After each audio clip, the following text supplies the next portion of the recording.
Olá, ouvintes! Começando mais um episódio do Tá de Clinicagem, seu podcast de clínica médica. Meu nome é Joane Alves. E eu sou Rafael Coelho. Bom, Rafa, estamos aqui para falar de um tema muito do dia a dia, que é esse manejo de alvos terapêuticos, né? Pensando no paciente com diabetes. Mas a gente sempre faz aquela parte introdutória e vai trazer uma novidade bem legal pro pessoal, né? É, Jô, a gente tá repetindo a duplinha do D0, né? Isso. Que foi o evento que o TDC, sempre bom estar aqui com você junto. E a gente do TDC fez um evento para aquele residente que tá iniciando o ano de residência. A gente falou de vários temas. A gente conversou sobre conversa difícil, né? Sim. Burnout, um monte de coisa. E para quem é assinante do Guia TDC, só lembrando que ainda está disponível para você assinante. Foi ao vivo para quem estava lá no YouTube no dia, mas pro assinante, aí você consegue pela página do Guia assistir esse evento aí no tempo que você quiser. Beleza, Rafa. Espero que o pessoal assista e consiga, né, trazer mais feedbacks pra gente, já que foi um evento muito legal, a gente gostou muito de fazer e já tá aqui os planos para próximos eventos, né? Já estamos aqui bolando. Eu tava esperando a gente voltar a fazer um podcast, Jô, pra tocar num assunto delicado aqui. Eu tô há meses convencendo a doutora Joane Alves de adotar um cachorrinho. Tá mesmo. E ser mãe de pet de vez, assumir. Fico mandando vídeo, né? Cachorro que tá pra adoção. E aí, Jô? Não, eu dizer que sou ocupada mesmo, Rafa, porque tô enrolando. Mas é aquilo, né? Acho que até chegar o momento, realmente, o D0, que vai ser o dia da adoção, aí vai ficar nessa de, será que vai dar certo? Porque a gente sempre preocupa com não deixá-lo sozinho, né? E nessa pra vida gente, corrida... É uma organização toda diferente, né? Eu tenho Sim. 2 e adoro. Então, hashtag adota Joane. D0 da adoção. Tomara, vai chegar.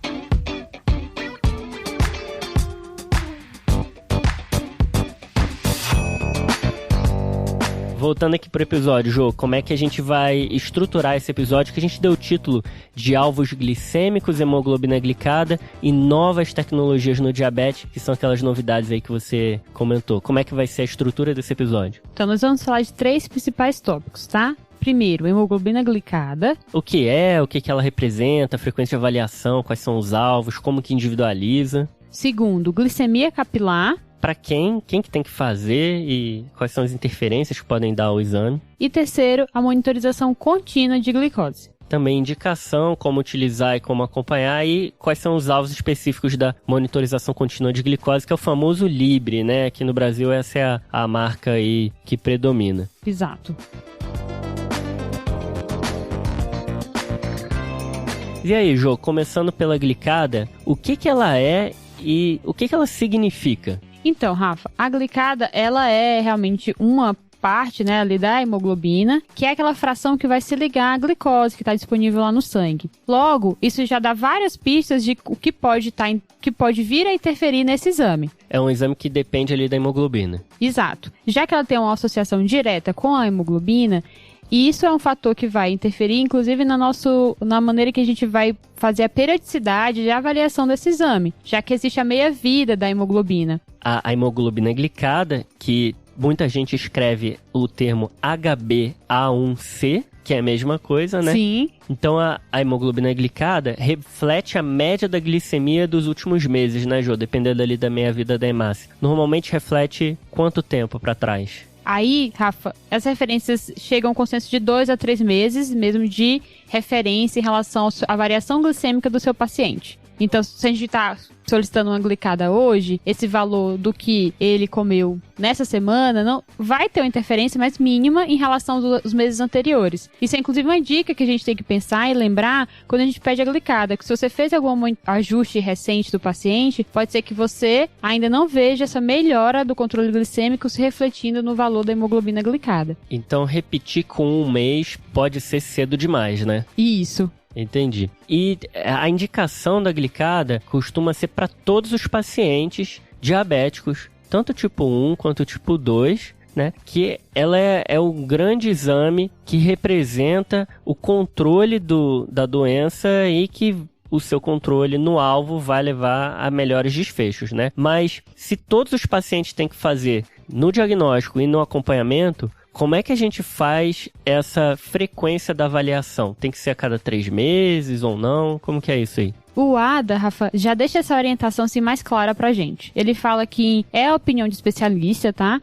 Mas eles orientam que em pacientes que têm um controle adequado, que você está fazendo um segmento sem muita alteração desse manejo, você vai fazer 2 vezes ao ano. Então, se ele tá no alvo, tá bem, a cada 6 meses. Isso. Agora, se ele tá tendo variações glicêmicas durante o seu acompanhamento, ou se você fez algum ajuste, aí ele orienta que você pode fazer até 4 vezes ao ano. Entendi, João. Então, a cada 3 meses ali, naquela ideia correspondendo ao tempo de vida ali, a duração da hemácia. Isso. E agora, Rafa, então já que a gente já falou, né, sobre o que é o exame, como é que a gente vai fazer esse acompanhamento, acho que chegou o ponto de a gente falar sobre os alvos terapêuticos, né?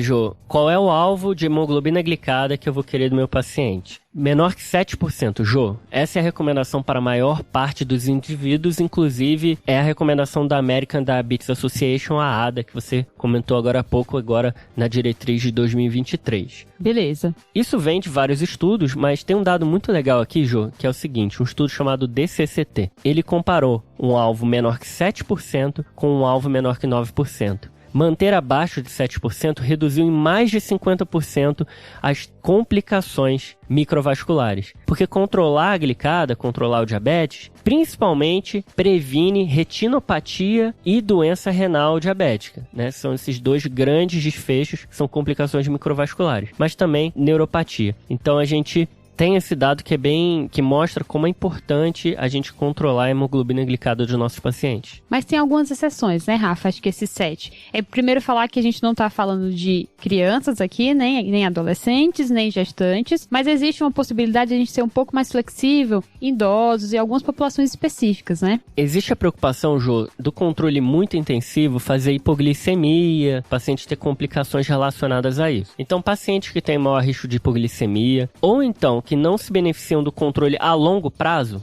porque tem uma sobrevida um pouco menor, sim, esses pacientes têm que ter os alvos afrouxados, né? Vamos dizer assim. Então, existem controvérsias, né? Inclusive quanto a quem é esse paciente, mas, de uma maneira geral, aquele idoso que ele tem comorbidades, ou então ele já tem um comprometimento cognitivo, nem que seja leve, ou então tem alterações de funcionalidade, esse idoso não tem o mesmo alvo do paciente jovem. Então, qual que seria o alvo ali para esse idoso mais complexo? Seria ali abaixo de 8 a 8,5%, dependendo da diretriz. Tá. É legal você falar isso, né, Rafa? Porque as pessoas vão ver cortes diferentes e realmente é isso. Não existe um consenso quando a gente sai desse menor do que 7%.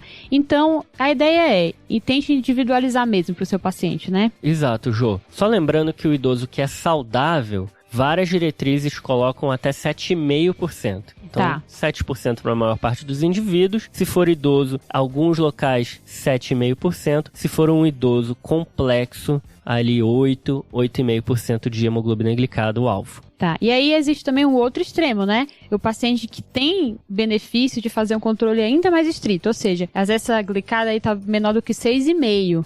Jô, se a gente reduz um alvo de 7 para 6, reduz muito pouco, mas tem alguma redução de risco de complicação microvascular. A redução absoluta, ela é muito menor do que quando você reduz de 9 para 7, por exemplo, mas existem algumas indicações de você pensar em individualizar e fazer um controle mais intensivo em alguns pacientes. E quem que seriam esses pacientes, né? A gente tem que avaliar risco de hipoglicemia, duração de doença, expectativa de vida, comorbidades e complicações. Basicamente isso, tá? E aí a gente conversou com um amigo nosso, né, Jô? A gente vai ter nesse episódio a participação de 2 colegas, o Dr. Eduardo Nakamura, Edu, ou Naka para os íntimos, e o Rodolfo, que são do EndoDirect, que é o podcast de endocrinologia deles, e agora o Nakamura vai falar um pouquinho pra gente dessa individualização dos alvos. Fala, galera do TDC, tudo bem com vocês? Aqui quem fala é o Edu, do EndoDirect, e eu vim trazer aqui uma dica prática para vocês em relação ao controle intensivo do diabetes. A gente está falando principalmente aí numa glicada menor do que 6,5%, que é o que algumas diretrizes trazem como meta. O primeiro ponto a se considerar aqui é em relação ao risco de hipoglicemia do paciente. Por quê? Independente do nível de glicada que a gente coloca para o paciente, a gente quer que seja uma glicada inferior a um valor, mas na ausência de hipoglicemias. E aqui vale o mesmo, menor do que 6,5, na ausência de hipoglicemias. Essa é uma meta que a gente vai colocar principalmente para aquele paciente jovem, para aquele paciente recém-diagnosticado, com poucas complicações crônicas relacionadas ao diabetes. Lembrando que o nível de hemoglobina glicada tem uma correlação com mortalidade, lembrando uma curva em U ou em J, de forma que valores extremos de glicada maiores do que 7 e menores do que 6, especialmente menores do que 5,6, estão associados a maior mortalidade, principalmente naqueles pacientes diabéticos que já têm complicações, seja microvascular ou seja doença cardiovascular estabelecida. Para aquele paciente que a gente tem como uma meta um pouco mais intensiva, a gente vai ter como um perfil ideal, principalmente um paciente mais jovem e recém-diagnosticado. A gente vai evitar uma meta tão baixa assim para um paciente que já seja um idoso, já tenha complicações crônicas, já tenha uma doença cardiovascular estabelecida, porque a gente sabe, nessas populações, o risco de hipoglicemia é considerável. Tá bom, pessoal? É isso e até a próxima. Valeu! Boa, Naka. Essa curva aí em U é muito importante para a gente entender quando a gente precisa desintensificar o nosso tratamento da diabetes. Mas a hemoglobina glicada não é perfeita, né, Jô? Tem alguns probleminhas com ela. Vale lembrar que, como a gente falou, né, do mecanismo que precisa ter tempo para a glicose se incorporar naquela hemoglobina, então se a gente tem condições em que essas novas hemácias que estão surgindo ainda não tiveram tempo, né, para serem incorporadas, isso vai fazer com que haja um baixo valor da hemoglobina glicada, o que não necessariamente vai estar correspondendo ao real. Por isso que é uma situação que vai falsear o seu resultado para baixo. Estão dando 3 exemplos aqui: anemia hemolítica, perda aguda de sangue, aquele sangramento, e paciente que usa eritropoetina. Essas 3 condições vão aumentar o turnover, então vai ter muita hemácia nova sendo produzida. Essas hemácias não vão ter tempo ali de ficarem expostas à glicose alta, né, no sangue, e não vão incorporar ainda na hemoglobina glicada, por isso o valor vai ser mais baixo do que de fato deveria ser. Isso. E nas situações em que a gente tem um baixo turnover, ou seja, a hemácia está ali muito tempo, vivendo mais tempo do que deveria, e a gente não tem muita hemácia nova, acontece o contrário, né, Jô? Isso, Rafa. Então, não tem substrato, muitas vezes, para conseguir produzir essas novas hemácias. E aí, já que a gente está falando de substrato, a gente vai lembrar de como 3 principais causas, né? Anemia por deficiência de B12, de folato e ferro.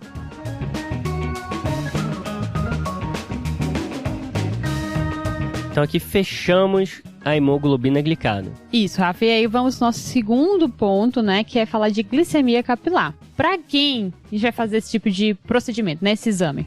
Jô, a gente explicou no episódio 131 de insulina, bem como que se progride essas avaliações e o que elas representam e como ajustar para as insulinas basais, rápidas, de quais horários. Nesse episódio a gente falou sobre isso. Aqui a gente está falando mais sobre aferição, né? Isso. Então, só lembrar que a glicemia capilar, ela é muito importante para o paciente que usa insulina. Então essa é a grande indicação. Mas nos últimos anos ela vem sendo substituída por tecnologias novas. Mas ainda existe uma importância bem grande em guiar a terapia nutricional, guiar a atividade física, prevenir hipoglicemia. Então a gente ainda usa muito esse controle, o paciente traz no consultório pra gente e a gente consegue ajustar as doses de insulina. Então a resposta do pra quem que você me fez é pra quem usa insulina. Então é para ajudar a fazer aquele ajuste mais fino, né, do diabetes, para conseguir ir ajustando as doses da insulina que precisam ser feitas, para evitar o que a gente já comentou, né, a hipoglicemia e até aquelas variações que a longo prazo vão trazer alterações deletérias, né, micro e macrovasculares para o nosso paciente. Isso aí, Jô. E a evidência, ela não é boa, assim, para quem não usa insulina, né? Isso não traz grandes reduções do controle da glicada, não ajuda tanto, mas a gente vê muitos especialistas na prática, inclusive a American Diabetes Association, fala também que no paciente que não usa insulina pode ajudar de alguma forma ali no manejo de medicamentos, no plano alimentar, principalmente aqueles pacientes que usam remédios que causam hipoglicemia. Tá? Não é a realidade dos remédios mais novos que a gente tem, dos antidiabéticos orais. Então, esse contexto do uso de glicemias capilares no paciente que não usa insulina, ele é mais restrito ali à opinião do especialista. Não é regra usar para esse tipo de paciente. Beleza. E aí, Rafa, a gente estava comentando aqui, né, antes de começar a gravar, que foi a descoberta das interferências. Fiquei chocado. Não, essa sua descoberta foi muito boa.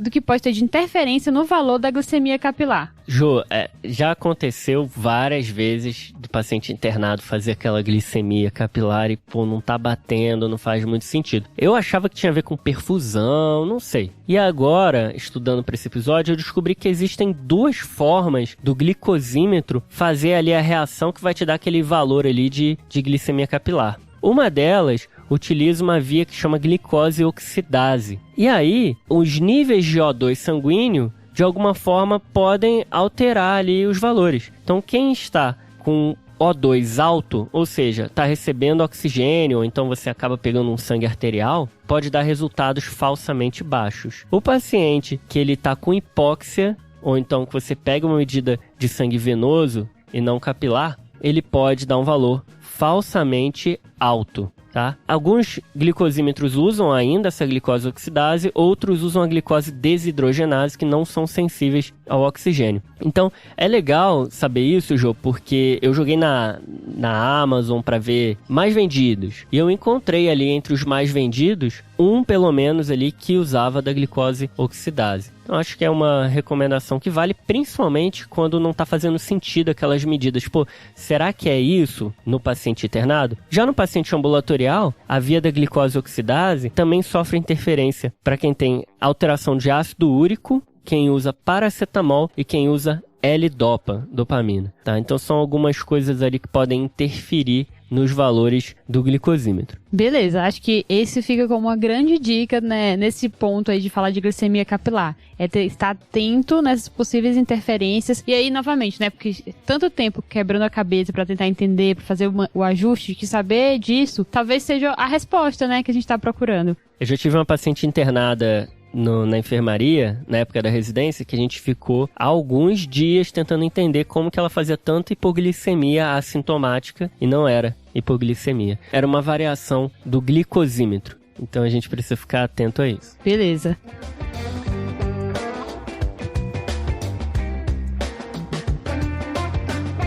Tá, Rafa, então agora nós vamos para a terceira parte, que é falar da monitorização de contínua de glicose, né, que acho que são as grandes novidades que a gente tem nesse tratamento, nesse acompanhamento. E então, fala pra gente aí o que é, né, como que faz essa monitorização. Jô, que nem eu comentei agora há pouquinho, né, o glicosímetro ele tá cada vez mais sendo substituído por novas tecnologias que vêm surgindo. O melhor dos mundos é a gente saber 24 horas toda a variação da glicemia do paciente e conseguir ajustar da maneira adequada, né. Então a gente tem alguns aparelhos que medem a glicemia, a glicose tissular, e é como se fosse um disquinho que você gruda na pele e que ele vai medindo ao longo do dia. E cada vez mais as novas gerações estão ficando mais precisas, mais fáceis de usar e dando resultados contínuos. Mas para você ter uma ideia, Jô, a Sociedade Brasileira de Diabetes ainda não publicou nada de diretriz especificamente sobre essas novas tecnologias. Então, novamente aqui a gente vai falar um pouquinho da ADA, da American Diabetes Association, que eles falam. Beleza, Rafa. Então, pra quem tá ouvindo a gente, acho que a gente pode falar aqui o principal nome comercial, né? Acho que pode, né? Não tem patrocínio aqui, se quiser patrocinar também. Que é o Libre, que é esse disquinho que o Rafa tava comentando, né? Que tem lá uma agulhinha que vai conseguir fazer essa monitorização. Ele tem algumas formas, aplicativo, já tem até alguns mais novos que vão ter outros aparelhos acoplados próprios para conseguir medir, né? E te dar esse valor da glicose. Isso aí, Jô. Então, de indicação para esses monitores mais modernos, o que a gente já tem de diretriz? Principalmente duas situações.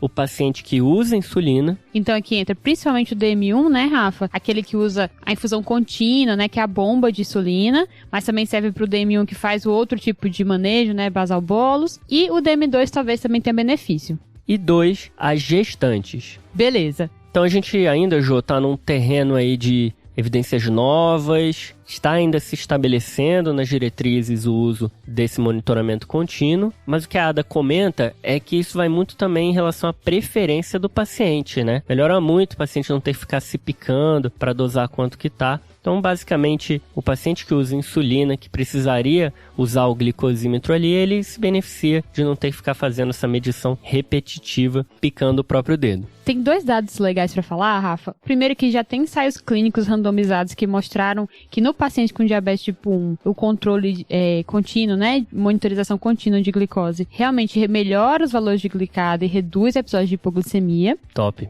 Porém, que aí é o segundo ponto, a gente ainda não tem esses estudos clínicos de longo prazo mostrando já benefício em reduzir complicação micro e macrovascular. É bem possível que em breve, né, com o uso mais abrangente desse dispositivo, a gente consiga ter esses dados, mas só para as pessoas saberem que ainda não existe essa resposta. A gente está tipo numa fase assim que a gente já tem evidência que os valores dentro de uma determinada faixa correspondem a um determinado valor de hemoglobina glicada. Agora, se manter na faixa vai reduzir complicações micro ou macrovasculares da mesma forma do que a glicada, ou até melhor ou pior, a gente ainda não tem tanto essa resposta por conta do tempo, né? É muito recente. Esses grandes estudos que estabeleceram a glicada como padrão de monitoramento duraram muitos anos e vai demorar um pouco ainda para eles serem substituídos. Exato. Mas você já comentou, Rafa, que existe essa faixa que vai ter essa correlação com o valor da hemoglobina glicada. Conta pra gente qual é ela.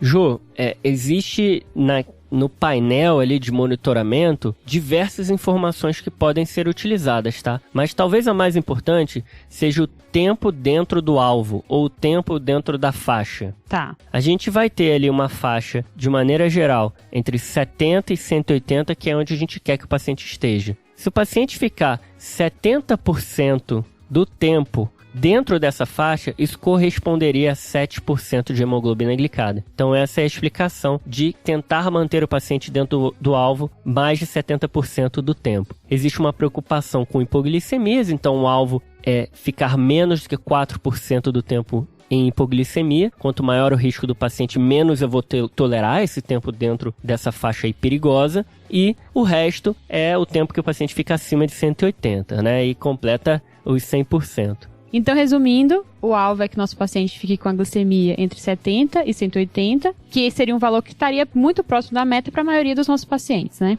Isso aí, Jô. E a gente pediu uma opinião do especialista aqui novamente, o nosso amigo Rodolfo, lá do EndoDirect, que vai falar um pouquinho sobre o monitoramento contínuo de glicose. Oi, pessoal, meu nome é Rodolfo e a gente vai passar um pouco sobre monitorização contínua da glicose. E, por definição, são aparelhos capazes de realizar a leitura da glicose intersticial através de um sensor acoplado no tecido subcutâneo do paciente. Aqui no Brasil, a gente tem principalmente o Freestyle Libre, que ele foi introduzido em 2016. Ele não precisa de calibração com a glicemia capilar, mas em compensação, nos principais modelos não tem alarme, né, para hipo e hiperglicemias. O que seria então o Libre? Basicamente são 2 pecinhas. Tem um sensor, que ele fica acoplado na pele, no interstício, fazendo a verificação da glicose intersticial, e ele manda esses dados para o leitor ou scanner, que pode armazenar até 3 meses, tá? E aí você tem acesso a vários parâmetros aqui. A média da glicose do paciente, uma glicada média estimada, né, o número de escaneamentos que ele fez ao longo aí das últimas semanas, tempo no alvo, enfim, tem vários parâmetros que a gente vai avaliando. Qual a frequência das verificações ao longo do dia recomendado? O guideline da ADA recomenda fazer uma verificação a cada 8 horas pelo menos, mas claro que quanto mais o paciente faz verificações, melhor ele vai controlando a glicemia dele e o tratamento do diabetes. O sensor na pele ele dura 14 dias, então ele precisa ser trocado a cada 2 semanas e você pode tomar banho normalmente, nadar ou praticar qualquer atividade física que não vai interferir na leitura do sensor. Então é isso de modo geral, espero que vocês tenham gostado. Qualquer dúvida ou queira aprofundar mais o conteúdo, segue a gente no @EndoDirect, tem mais conteúdo de endocrinologia por lá. Um abraço.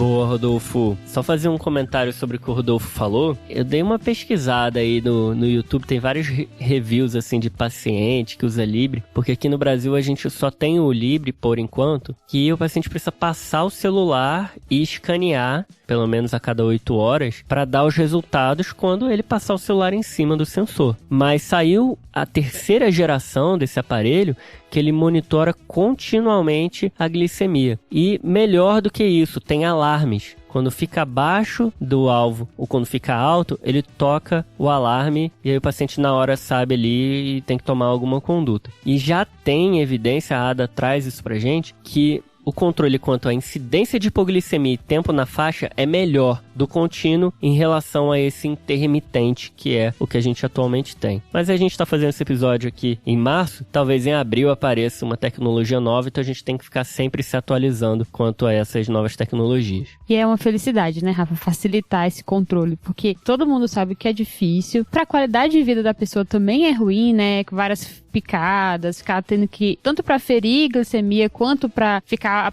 aplicando mesmo a insulina, então o quanto você facilitar é melhor. A gente diminui muito o sofrimento da doença, né, e o impacto na vida da pessoa daquela doença. Exato. E aí, só para finalizar aqui, eu vou deixar a sugestão para os nossos ouvintes que lá no nosso guia TDC, que é o nosso serviço de revisão e atualização, já tem alguns tópicos sobre tratamento de diabetes, segunda droga, glifosinas, até a revisão recente do CADIGO, que fala do manejo do diabetes no paciente com DRC.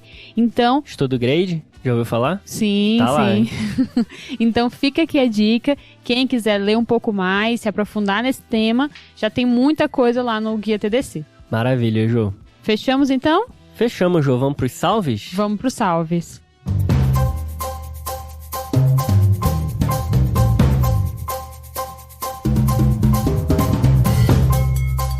Então, meu primeiro salve aqui vai pra galera do EndoDirect, o Eduardo Nakamura e o Rodolfo. Muito obrigado. Fizeram residência lá na Unifesp também, a gente conhece eles de lá. Foram preceptores da endocrinologia e hoje em dia eles têm esse podcast EndoDirect. Então, você que tá ouvindo a gente aí, dá uma olhadinha, principalmente se você for da área da endocrinologia. Um abraço, pessoal. Muito obrigada pela ajuda hoje.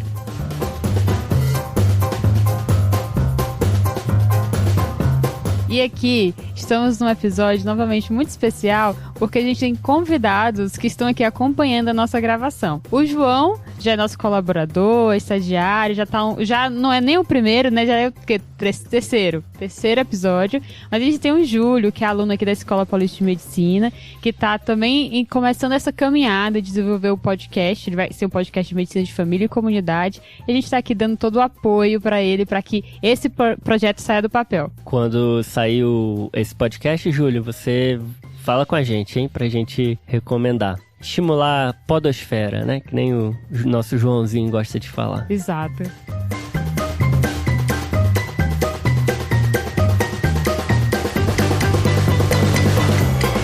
Então é isso, pessoal. Mandem aqui sugestões, críticas, sigam a gente em todas as nossas redes sociais, né? No Instagram, no Twitter, no YouTube. tadeclinicagem.com.br. Exatamente. E é isso aí, né, Rafa? É isso aí, Jô. Obrigado aí pela companhia de novo. Beijos, falou. Valeu.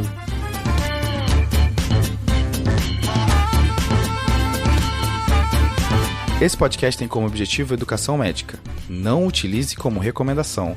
Para isso, procure o seu médico.